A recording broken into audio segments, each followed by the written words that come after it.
بسم الله الرحمن الرحیم. د لوی سپېڅلي څښتن تعالی په سپېڅلي نامه ټولو قدرمنو کتونکو او اوریدونکو دا څوک چې به په دې وخت کې موږ په ژوندۍ بڼه ګوري او که څوک بیا موږ وروسته ګوري، ټولو ته ډیر زیات سلامونه او درناوی. ملګرو، نن به در سره په یو موضوع باندې خبرې کوم، د افغانستان اقتصادي وضعیت او طالبان. هغه ځکه چې طالبانو یو څو موده د مخه امریکای ته یو خط استولی و چې د هغو پیسو غوښتنو کې کوم یو چې امریکای کنګل کړي دي، نه دوی ته نه ورکوي. هغه تقریبا څه کم 10 میلیارد دي، 9.2 میلیارد دي. په هر میلیارد کې 1,000 میلیونه ډالر. نو دغه غوښتنه ته کړې و چې دا بیرته افغانستان ته ورکړي، خو زما په خیال سره تقریبا هغه خط منفي جواب ورکړل شوی دی او هغه امریکا غا پیسې په ځینو شرطونو باندې به طالبان ته پرېږدي، نو هغه ورله نه ورکوي. خو مقصد زما دا دی که چېرته دغه 9.2 میلیارد ډالر هم طالبانو ته ورکړي، نو دا پیسې خو به هم یو څه وخت کې ختمې شي، ځکه دا خو دومره نه دي. په کار دا ده که طالبان وي که کوم بل حکومت وي چې داسې اقتصادي پروژې جوړې کړي چې دغه پیسې چې دي دغه لکه څه رقم چې دا اوس په میلیاردونو باندې دي، د دې نه باید ډېرې لاسته راوړنې ولري، نه دا چې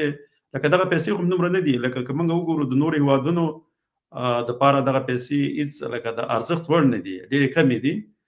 نو بیا زمونږ غوندې چې د یو ملک دغه جغرافیه هم لري او په هغې کې دومره وسایل هم شته، طبي وسایل یا زیرزمیني ګانې لکه زیرزمیني چې دي هغه پکې شته دي، یا طبي وسایل چې کوم دي لکه دې ته نیچرل ریسورسز چې ورته موږ وایو چې هغه دي. نو بیا خو په کار دا ده چې لکه دغلته لکه دوی خپله داسې یو پروژو باندې کار وکړي چې دغه پیسې دوی تقریبا په هر کار کې د 2 چنده 3 چنده هغه د زموږ ملک باید جی ډي پي شي، کنه لکه هغه جی ډي پي چې ته وایي، نو هغه باید دومره جوړه کړي، نه دا چې دوی په تمه چې دغه پیسې به راځي او دوی به په افغانستان د پاره استعمالوي یا په دې سره څه پرمختګ راشي په افغانستان کې. دا دغمره پیسې خو نه دي. نو په کار دا ده چې طالبان دغه لپاره کار وکړي، ځکه یو خو لکه د څو مودونه چې دغه په افغانستان کې جګړه ده، زمونږ اقتصادي حالات یو ورځ نه بلې ته خرابېږي. خپله دغه مشکلات خپله خاص کر څوک چې په افغانستان کې ژوند کوي هلته اوسیږي او هغه دا توان نه لري چې د هېواد نه نور بار هېوادونو ته یا د کار دپاره لاړ شي یا د زندګۍ دپاره لاړ شي، هغوی ته ډېره مشکله ده. مونږ خو ځینې وخت کې داسې د بار نه ځکه ځینې خاص کر د سوشل میډیا د لارې یا د تلویزیون سره چې هغه څوک مرکې کوي د افغانستان د ځینې تلویزیونونو سره، هغوی داسې خبرې کوي لکه هغه خو هغه مشکلونه د افغانانو خبر نه دي، لکه د ځینې د شیانو لپاره وایي چې ولې ځینې د مظاهرې یا احتجاجونه ولې نه کېږي، د طالبانو خلاف نه کېږي، دا نه کېږي، او خبر نه دي چې افغانستان هغه کوم زمونږ ولس چې دی د افغانستان هغه په څومره مشکل کې دی، خاص کر یخني را روانه ده او اقتصادي وضع ښه نه ده، کارونه هم نه پیدا کېږي. زه چې کله خاص کر دغه د تلویزیون د لارې ځینې خپرونې تعقیبوم یا اورم، نو ډېر زیات هلته زمونږ افغانان په مشکل کې دي. الله دې په خپل رحم وکړي. زه دلته تاسو ته یو دغه درښکاره کوم، دا لکه اوس وګوره دا نور اکثره هېوادونه د خپلې جګړې د نورو لکه د خپل هېوادونو د سرحدونو نه نورو هېوادونو ته نږدې وړي او خپل سرحدونه ترې لکه لرې ساتي. لکه خاص کر اوس داعش په افغانستان کې به دومره قوي یا به نه وي، خو روسیه همیشه دا یره ښکاره کوي او خاص کر زموږ ګاونډي هېوادونه چې دي هغه په دې باندې یروي او ډاروي چې داعش لوی خطر دی. نو هغه بیا دې په خاطر باندې خپل نور فوزونه هم دغه هېوادونو ته لکه تاجکستان، ازبکستان، ترکمنستان دغه هېوادونو ته رالیږي چې د هغې باندې خپله هغه واکمني نور هم قوي کړي. نو دا هم کنه لکه ځینې چالونه دي چې د قوي هېوادونو د لارې کېږي، هغه پالیسي جوړي چې څنګه کوم ستراتیژي چې جوړوي چې څه رقم نور هېوادونو باندې هغه قبضه وکړي او د هغې هغه وسایل او هغه دغه چې دي هغه خپل هېواد ته ویسي او په ډېر ارزانه بیې ترې واخلي یا یې هسې مفته کې ویسي. نو د دې لپاره دوی کار کوي. همداسې که موږ امریکا وګورو،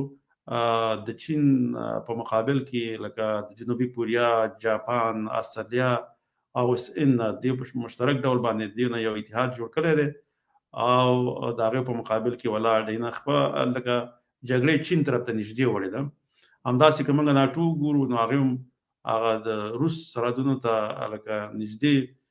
خپل دغه جوړ کړي دي، د کوم عسکري نظامی اډې چې دي هغه ورته جوړې کړي دي او دغه نور لکه امریکا التم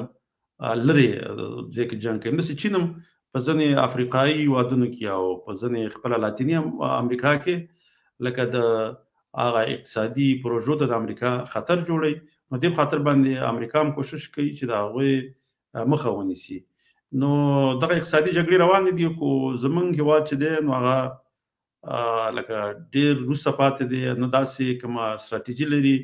چې د هیواد د خلکو د اقتصادي وضع لپاره کار وکړي چې خلکو اقتصاد ښه شي. ځکه په یو کور کې که موږ داسې وګورو چې کله اقتصادي وضع خرابه شي د یو ورور د بل ورور سره جګړې پیدا کېږي، د کاکا زامنو سره، ځکه په وړه وړه دغه باندې به هغې وجه کېږي. څه کله چې اقتصادي لکه حالات خراب وي نو داسې کېږي. نو که داسې د یو هیواد اقتصادي حالات هم خراب وي هلته به کورني جګړې پیدا کېږي، ځکه هغه خلک به د ډېر لږو امکاناتو په مقابل کې د پردو هیوادونو لپاره استعمالیږي او استعمال شوي هم دي.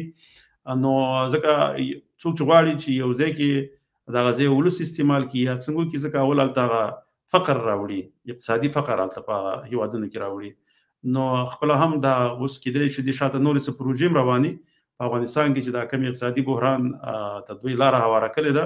د دې نه وروسته د الله خیر کړي چې نور څه د دوی به په خپله کومې پروژې به په لاره باندې چې او بیا به دغه د افغانستان خلک لکه د جګړو خشاک ګرځي. نو که چېرته د یو ملک د ولس کې د زده کړو هغه سطح لوړه یا د پوهاوي کچه لوړه نو هغوی بیا دغه شان ته د پردیو د پالیسي په مقابل کې خپله ستراتیژي جوړوي. خو دا چې زمونږ ولس ته کار نه دی شوی او د کلونو راهیسې دوی د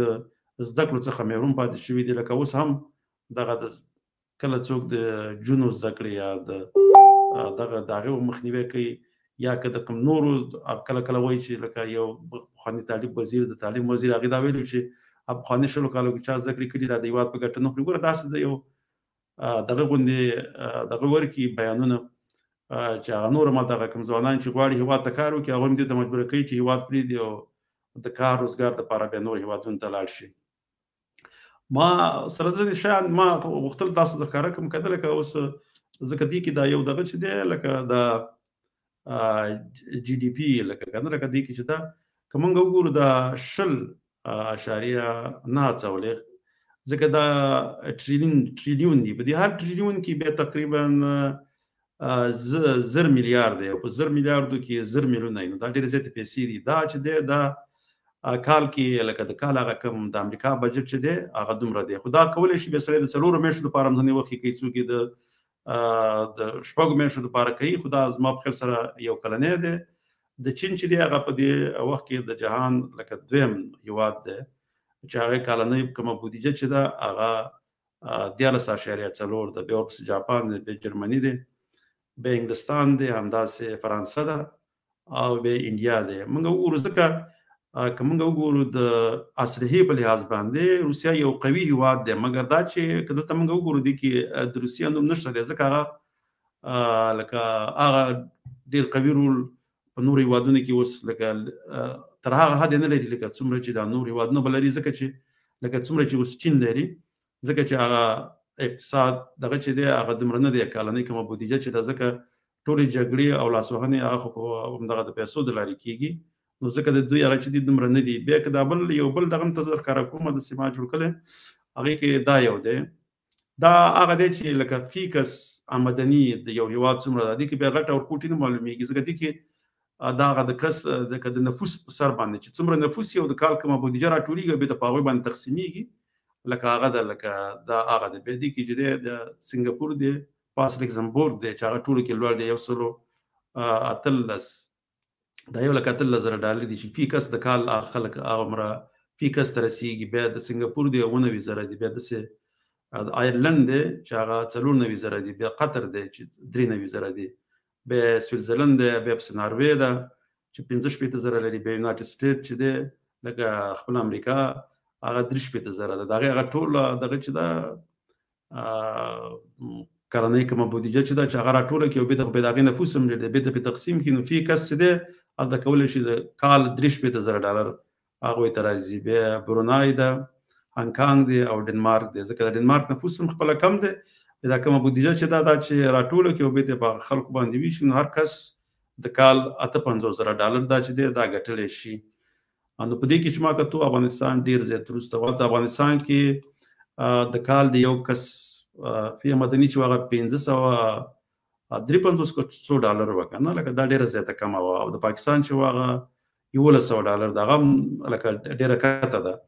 دومره نه ده. د هغې نه چې بنګال ازادي اخیستلې ده، د هغې چې دا $2,300 ته رسېدلې ده فی کس مدني د کال. د هر کس هغې کې ماشومان غټ چرچ وکړي، هغه څومره هغه نفوس چې بیا په دې باندې بېرته دا تقسیمېږي، هغه د کال کومه بودیجه چې دوی څومره ګټه کوي. نو دې کې چې دی لکه زمونږ افغانان دي یو خو صحیح ده، موږ په دې هم پوهېږو هلته خو لکه هغه ټوله خپله شتمنۍ هم خلک نه ښکاره کوي چې څومره د کال ګټي، هغه ځکه د ټکس په خاطر باندې. او بل دا کار دی چې هغه نفوس هم صحیح معلوم نه دی، خو بیا هم لکه دغه 500 څو چې دوی ښکاره کړي 56 که 53 څخه دا ډېر زیات کم دي. الله دې وکړي چې دغه موږ یې ورو جګه کړو، د کال 2000 شي 3000 شي همداسې پورته شي، ځکه زموږ د هېواد دغه کوم دغه چې دی اقتصادي لاسته راوړنې دا ډېرې زیاتې کمزورې دي. نو اوس الله دې وکړي چې دغه اوسنی نظام که وکولی شي چې دې لپاره خدمت وکړي.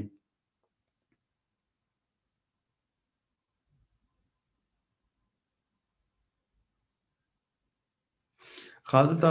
زه خو خپله زما دا خبرې وې، زه دلته د خان جعفر ورور یو دغه لیکلی دی، وایي سلامونه ببرا صاحب. او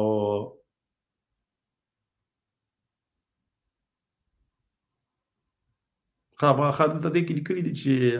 افغانستان کې صحیح ده دومره مدنیات دي چې په 10 کالو کې افغانستان په پښو ودرولی شي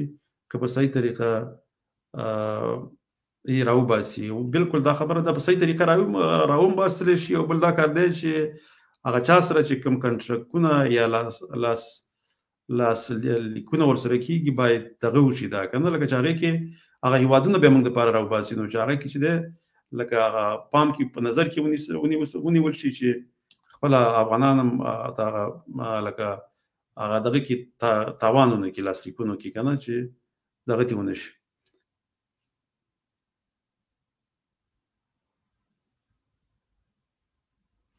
ځکه دې کې یو څه دغه کړي دي، دا چې دي دا هیرو خوستی. سلامونه زماني صاحب، زه مو خپرونه کلیفورنیا کې تعقیبوم. تاسې د میرزمان خان کونړي د کورنۍ څه یې؟ د هغې یو زوی زموږ سره کابل کې وظیفه کې و، که د هغه تلیفون زما میسنجر ته راولېږي. سمه ده، خو داسې چل وکړه ته لکه دغه وکړه، زه خو به هغه دومره ما ته خو یې نه ولیکه چې تاسو څوک یادوئ که نه، بیا وروسته ما ته زه میسنجر کې ولیکه، زه به تا ته چې کله ما میسج وکړو بیا راته ولیکه. میرزمان خان بابا زما بابا او زه کډوسی یم. ښه ځکه دا یو بل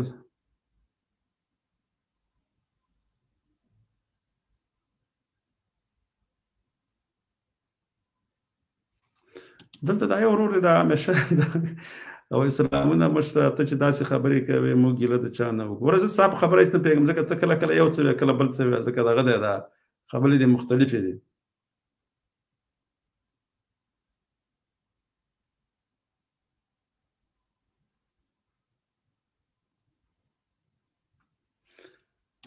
فرمان الله خان څه اول دی؟ زماني صاحب سلامونه. او دا جی ډي پي هم خو د ولس د افغانستان بالکل پښتو ژبې ته کار نه کوي. وره د شل افغانستان کې خو لا بیا هم پښتانه چې دي که نه لکه که ډېرې 2 شمېرونه به وي. پاکستان کې پښتونخوا کې خاص کر پښتونخوا جنوبي پښتونخوا او په کراچۍ کې 80 میلیونه دي، هلته هم ورته کار نه دی شوی، ځکه دا داسې دي که نه لکه چې دوانو طرف ته، ځکه دا د پښتنو په وینه کې دا ده چې خپلې ژبې ته به کار نه کوي. نو دا صحیح ده، افغانستان کې خو لا بیا هم لکه دغه وخت حکومت دا کار کړی و چې لکه نېشنل انتم چې ورته وایي دا قومي ترانه، دا هم په پښتو کرنسي باندې پښتو لیکل کېدله. یو څه هغه پښتو ته خدمت کېږي، خو پښتونخوا کې چې د افغانستان د ټول افغانستان 1.5 چند نفوس لري او به خاص کر د پښتنو 2 چند نه بلکې 3 چند نفوس زیات دی نو دغه تم کار کول پکار دي دوی پښتو ژبه ته کار نه کوي بلکې دوی خپل ویاړلي شخصیتونو په داغه تاریخ هم نه لولي د دوی په زمانه چې داغه تاریخ ولولي جنا او علامه اقبال او شهید بټي او دا بټي چې به راځي په اخره کې ټول دا غوي تاریخونه لولي خپل اتلانو نمونه مرته پوره نه دي معلوم نو په کار دا ده چې دغه تاریخ کې دغه او دغه کې دا غوي نو خپل د اوس په لکه سوشل میډیا د لارې دوی کولای شي چې لکه دغه د خپل اتلانو تاریخونه ولولي د افغانستان تاریخ ولولي د افغان تاریخ ولولي د پښتو ژبه په اړوند تاریخ ولولي او خاص که ځکه چې آیس آی ځنې داسې لیکوالان کې نه ولیدي چې هغه د افغان او د پښتون په منځ کې ډېر لوی تضاد پیدا کړی دی اته ځنې داسې بې پته پښتانه مشته چې افغان ته خپل نوم خپل ایم پښتون او بیت افغان ته نمکارام وي افغان ته کنځلې کوي نو دا د هغوی په بې شعوري بې عقلۍ باندې دلالت کوي نو په کار دا دی چې لکه خپل لکه په نصاب کې خپل نشته دی چې دوی د افغان په اړه ورته صحیح دغه ورکی معلومات ورکی یا دغه وکي خو په کار دا چې لکه دوی ته د خپل نیکونو پلرونو نه د په اړه باندې پوره معلومات ورکړل شوی بغیر د پښتونخوا ملي عوامي پارټي او د عوامي نېشنل پارټي ان پی چې ورته وي دوی یو څه کار کړی دی دغه دوی ته کنه لکه د پښتنو اتلان هم ور پیژندل په خپل وخت کې او یو څه کار ورسره کړی که نورې سم نه دغه یو ناره چې دوی لګي لر او بر یو افغان نو د دې سره هم په غزنه پښتنو کې شعور راغلی و چې لر او بر یو افغان شو ختمن د افغان د پښتون نوم دی دا لکه پښتون افغان پټان روهیله هم د پښتنو یو بل نوم دی روهیله چې کله چې احمد شاه بابا په هند باندې حمله کوي نو په وخت کې هلته روهیله پښتانه اوسېدل چې په هغې کې یو نجیب الدوله په نوم باندې یو چې هغه د خپل لښکر سره بیا راغلی او تقریبا د هغې لښکر 15,000 نه پورته او 6,000 تقریبا د 40,000 په منځ کې څوک یو اندازه وي څوک بیا بله وي د هغې سره بیا د هغې مرستې ته راغلی نو کومک ته راغلی او هغه ډېر په نره بیا وجنګېدو نو لکه دغه دی دا روهیله خپل هم د پښتنو یو نوم دی څوک بیا خان ورته وایي پټان دا مختلف نومونه دي او په دې نومونه باندې یادېږي خو دا چې دغلته آیس آی او د پنجاب میډیا ډیر زیات کار کړی دی او د ډیرو ګلخانانو په ځینو کې اوس دا کې نه ولیدي چې خپل افغان قوم ته یادوي دا نمکارام دی نه ته پښتون په خپل نمکارام تا ته خپل د درخې ته نمکارام نو دا د چا د لارې در خودري کېږي دا دغه د پنجاب د لارې در خودري کېږي دا ستا په دې مضمون کې ټیک کېږي او بس تم دا په غیر شعوري توګه باندې دا شی نه ته په خپل مضمون کې چې او به نوی نسل ته وړاندې کوي خاص کر د ټیک ټاک د لارې چې د ټول غزوانان سي او د تعداد هم زیات هغه اوري بس یو بل ته کنځري کوي نو بس دا ډېرې کمزوري پکې دي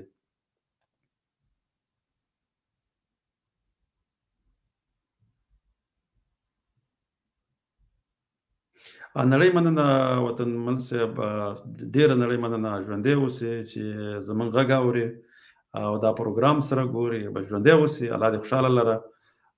ستار لاله هم دغه را لېږل انشاءالله تعالی بیا به په راتلونکي کې نور پروګرامونه ورسره کوو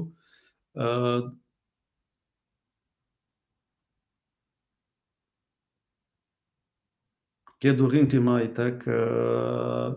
وروسته شل دی چې وروسته بیا دغه به درسره وکړم تماس کې شه بیا بل ورځ راشه که غوښتل دی بیا خبرې وکړو یا زه به ته تلیفون وکړم صحیح ده هېڅ مشکل نشته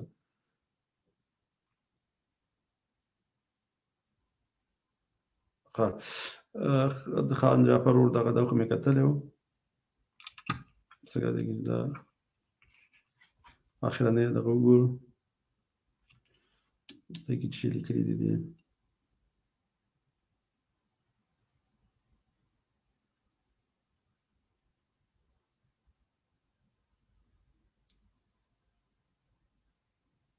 خطا سي بیا ماته دغه نوم صحیح کوي ځکه زه خو پوه نه شوم یا دا که دې په اړه راته لږ معلومات راکړي که نه یا د هغې د فیسبوک آی ډي راکړي چې بیا زه ځان سره پروګرام کې راواخلم سمه ده د نظر څخه د نړۍ مننه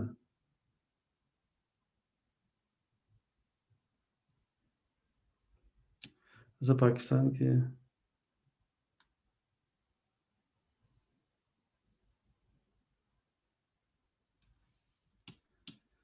ها ته خو دا خو مانسیره کې اوسېږي دا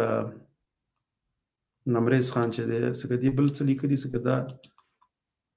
لر او بر پښتانه څنګه یو ځای کوي ورور لر او بر پښتانه به ډېر په اسانه یو ځای شي خو یو که داسې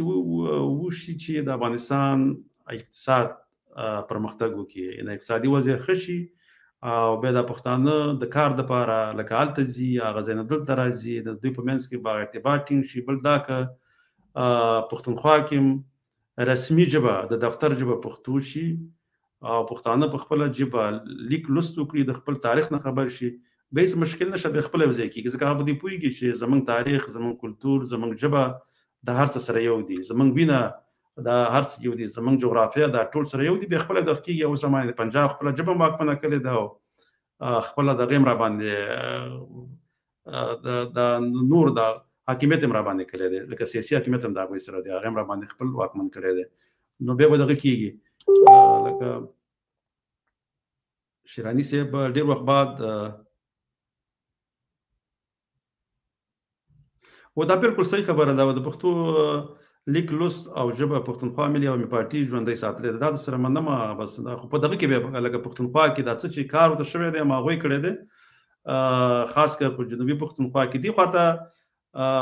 په خیبر پښتونخوا کې خیر عوامي نېشنل پارټي هم تر 15مه پورې دا ژبه لږه په دغه کې سکولونو کې هغه کوم ګورنمنټ سکولونه چې به ورته ویل په هغې کې ور داخله کړې وه خو هغه هم د پی ټي آی یا د عمران خان حکومت چې راغی بیا یې ورنه هغه ویستله که دا بل ورور څه لیکلي دا به راواخلم چې دا څه لیکلي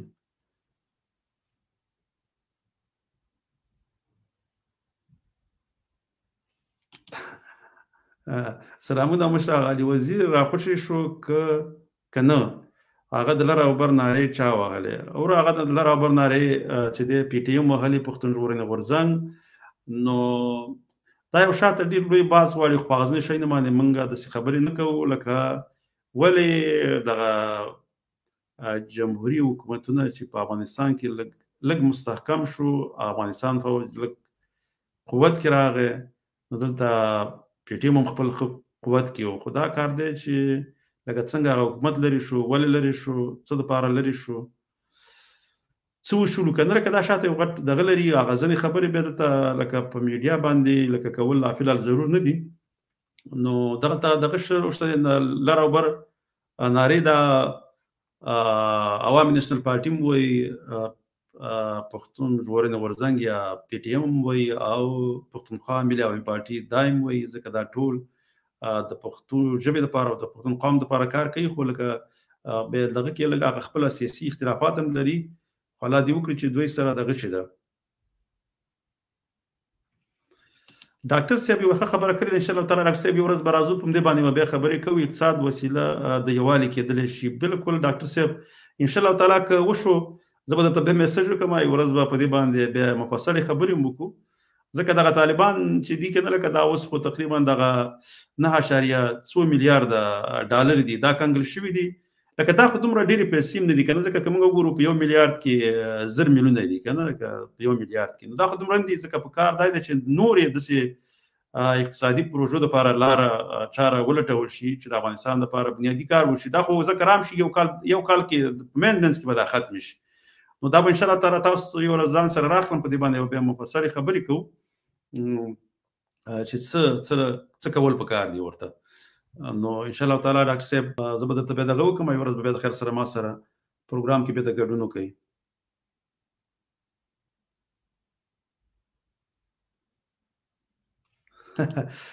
داسې چل دی وروره دا وایي نصیر خان افغان لیکلي وایي نه لر سو نه بر سو غازیان پرې برابر سو امارت اسلامي په منی ګوره مشره داسې چل دی وروره هر هغه ګوندي یا پارټي تاسو ته بیا وایي که نه لکه که ګوند که پارټي که هر څه خو چې د افغانستان او خاص کر د پښتنو او افغانانو دپاره کار ونه کړي د هغې د یووالي دپاره کار ونه کړي هغه نه منو خو کار څوک دا کار کوي که هغه طالب وي که کوم بل ګوند وي موږ هغه ټول منو خو چې د پښتو ژبې او د پښتو د هغه جغرافیه دپاره چې هغه طبیعي جغرافیه ده چې د تر مارګلې پورې ده که دا خپل نظر کې ونیسي او دې ته کار کوي او د پښتنو د یووالي لپاره کار کوي، موږ د ټولو هغه ګوندونو سره یو. خو که بیا د دې کې څوک مخالفت کوي او د افغانستان ارزښتونو ته ژمن نه وي، که هغه هر ګوند وي، که هره پارټي یا کوم څوک وي، هر مشر یې د هغې ټولو خلاف یو. ځکه دا دې کې چې دی، ځکه دا بیا چې د افغانستان په ګټه نه وي، هغه که هر څوک وي، بیا موږ د هغې طرفدار نه یو.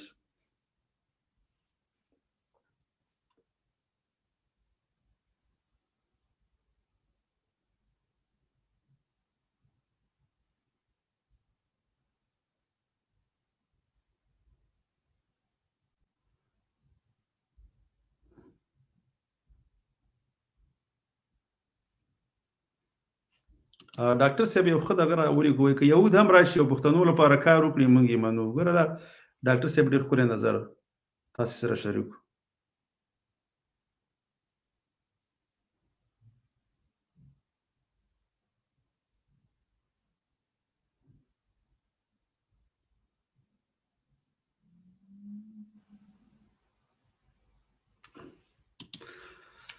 ها دا نمریز خان دی، دا لکه دغه دی، وایي ته وایې چې فوج زموږ دشمن دی، ته راشه پاکستان ته، ستا په وجه به زه خپل فوج ته لاس واچوم. وروره چل دی چې ته فوج ته لاس نشې اچولی. دغه ته دغه پی ټي ایم و، او هغه پی ټي ایم چې دی لکه هغې کسان ونیول شو، وډبول شول، شهیدان شولو. ما دغلته درولې او زما په خاطر ورته لاس ورچې، ما هغه د خپلو پښتنو په خاطر ورته لاس واچوه. لاس هم ورته مه اچوه، صرف دغه خپل ذهن کې دا ویوه چې پنجابي فوج چې دی په دغه منطقه باندې واکمن دی او پښتانه خپل غلامان کړي دي. دا دې په ذهن کې واچول او کله وخت راغی بیا به په هغه وخت کې لاس واچوي، ځکه چې کېدلی چې اوس لا وخت نه برابر، نو هغه د خپل وخت ته باید سړی لږ انتظار وکړي، بیا هغه وخت کې لاس واچوه. اوس په دومره وکړه چې نور ملګري د سره راویښوه او د افغان تاریخ، د پښتون تاریخ دا ورته ور زده کوه. دا به ستا لوی کاري. نو الله دې وکړي چې بس خفه شوی به نه وي. نو انشاءالله تعالی په ګډه باندې کار کېږي، ځکه په یو کسۍ باندې څه نه کېږي. نړۍ منده چې بیا هم ناست یو دا پروګرام ګورې، الله دې خوشحاله لره.